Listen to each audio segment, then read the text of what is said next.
नमस्कार, मैं रीमा प्रसाद। इस वक्त की सबसे बड़ी खबर पे नजर डालेंगे। अयोध्या में 22 जनवरी को रामलला अपने घर यानी राम मंदिर में विराजमान होने जा रहे हैं। 22 जनवरी को रामलला की प्राण प्रतिष्ठा का भव्य समारोह होने वाला है और अयोध्या में रामलला की प्राण प्रतिष्ठा की तैयारी अपने अंतिम चरण में है। लेकिन उससे पहले कल अयोध्या पहुंचे प्रधानमंत्री नरेंद्र मोदी ने देश के लोगों से एक बड़ी अपील कर दी है। अयोध्या दौरे पर पहुंचे पीएम मोदी ने लोगों से 22 जनवरी को दीपावली की तरह मनाने की अपील की। उन्होंने कहा, राम मंदिर प्राण प्रतिष्ठा के मौके पर आप अपने घरों में श्री राम ज्योति जलाएं और दीपावली मनाएं। रामलला की प्राण प्रतिष्ठा को ऐतिहासिक दिन बताते हुए पूरे देश से इसे उत्सव की तरह मनाने की उन्होंने अपील की है। यानी एक दूसरी दिवाली आप 22 जनवरी को मनाएंगे।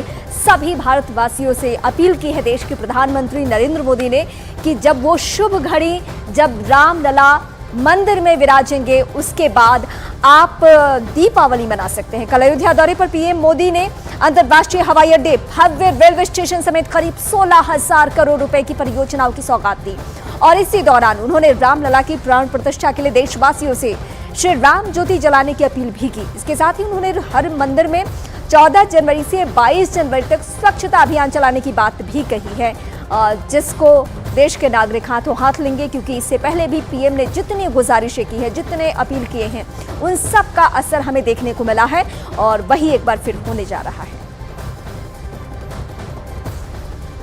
और अब आपको अयोध्या दौरे पर पहुंचे प्रधानमंत्री नरेंद्र मोदी की देश के लोगों से अपील क्या है वो भी सुनवाते हैं।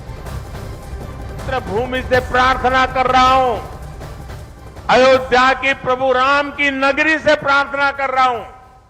मैं 140 करोड़ देशवासियों को हाथ जोड़ करके प्रार्थना कर रहा हूं कि आप 22 जनवरी को जब अयोध्या में प्रभु राम विराजमान हो, अपने घरों में भी श्री राम ज्योति जलाएं, दीपावली मनाएं। अयोध्या आने का मन 22 तारीख को न बनाएं। प्रभु राम जी को तकलीफ हो, ऐसा हम भक्त कभी कर नहीं सकते हैं।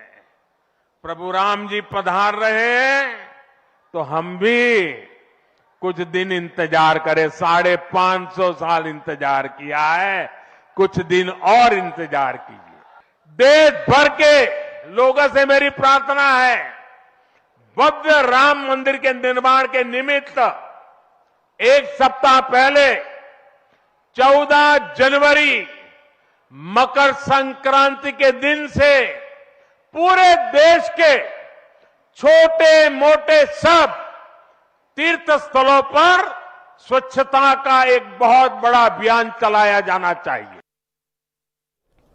और 22 जनवरी को अयोध्या में 25 लाख लोगों के आने का अनुमान है और यही वजह है कि प्रधानमंत्री नरेंद्र मोदी ने लोगों से अपील की है, जो लोग प्राण प्रतिष्ठा में शामिल नहीं होंगे वो अपने अपने घरों में ही राम के नाम की ज्योति जलाएं। चलिए आपको बताते हैं कि प्रधानमंत्री नरेंद्र मोदी ने प्राण प्रतिष्ठा से पहले अपने अयोध्या दौरे से क्या कुछ संदेश दिया है। एक एक इंपॉर्टेंट डिटेल आपको इंफॉर्मेशन वॉल के जरिए हम बताएंगे। पीएम का संकल्प क्या रहा है वो बताते हैं। 22 जनवरी को देखिए उन्होंने क्या कहा है कि 22 जनवरी को सभी लोग अपने घरों में राम ज्योति जलाएं, दीपावली मनाएं। पीएम की ओर से यह अपील की गई है। इसके साथ साथ पीएम की ओर से कहा गया कि हर मंदिर में 14 जनवरी से 22 जनवरी तक चलाएं स्वच्छता अभियान, जिससे कि एक तरफ मंदिर भी स्वच्छ रहेंगे, वहीं दूसरी तरफ पीएम का ये जो संकल्प है वो भी अपने जो है सक्सेसफुल पॉइंट वहां तक पहुंचेगा। मेरी अपील है, अयोध्या आने का मन 22 जनवरी को न बनाएं, क्योंकि 22 जनवरी को हर कोई अयोध्या पहुंचना चाहता है। ऐसे में वहां बहुत ज्यादा भीड़ हो सकती है।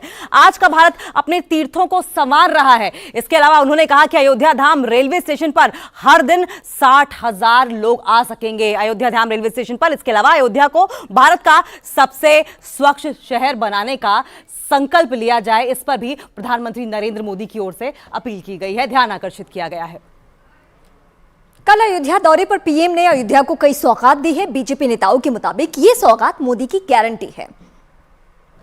लोग अब याद रखेंगे इस मोदी जी को कि एक मोदी जी आए थे।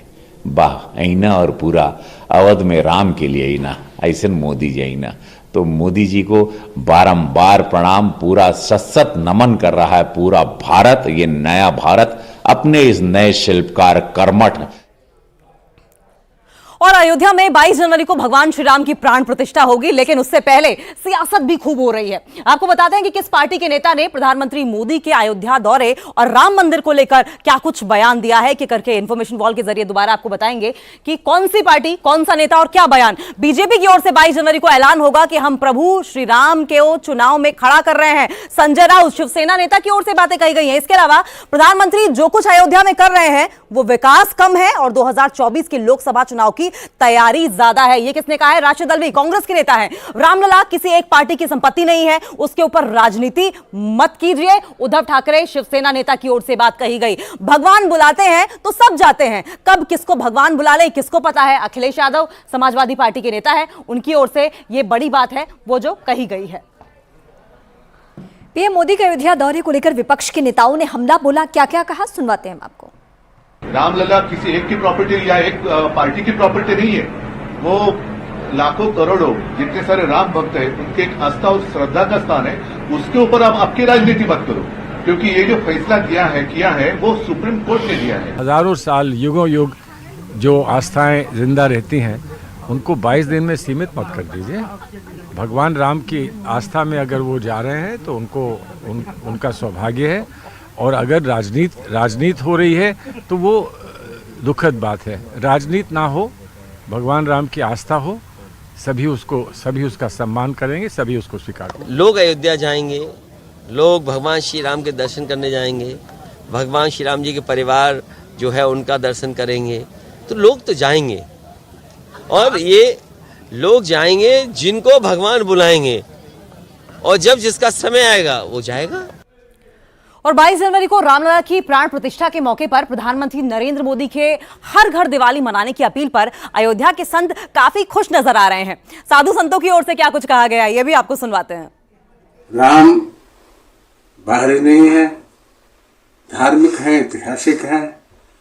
हिंदू भारत का, हिंदुस्तान का रहने वाला व्यक्ति हिंदू है और रहेगा। मैं यही कहूंगा कि इकबाल अंसारी को आदर्श मान करके देश के सभी मुसलमानों को प्रेरणा लेना चाहिए कि नेशन इज फर्स्ट, राष्ट्र ही सर्वोपरि है, और देश की अदालत से जो जजमेंट आए उसमें सबको उसमें सहयोग करना चाहिए, सबको सम्मान करना चाहिए। जो आज इकबाल अंसारी ने किया है निश्चित रूप से यह एक बड़ा काम है। और इस वक्त की सबसे बड़ी खबर, पीएम मोदी कुछ ही देर में मन की बात करने वाले हैं। ये मन की बात कार्यक्रम की 108वीं कड़ी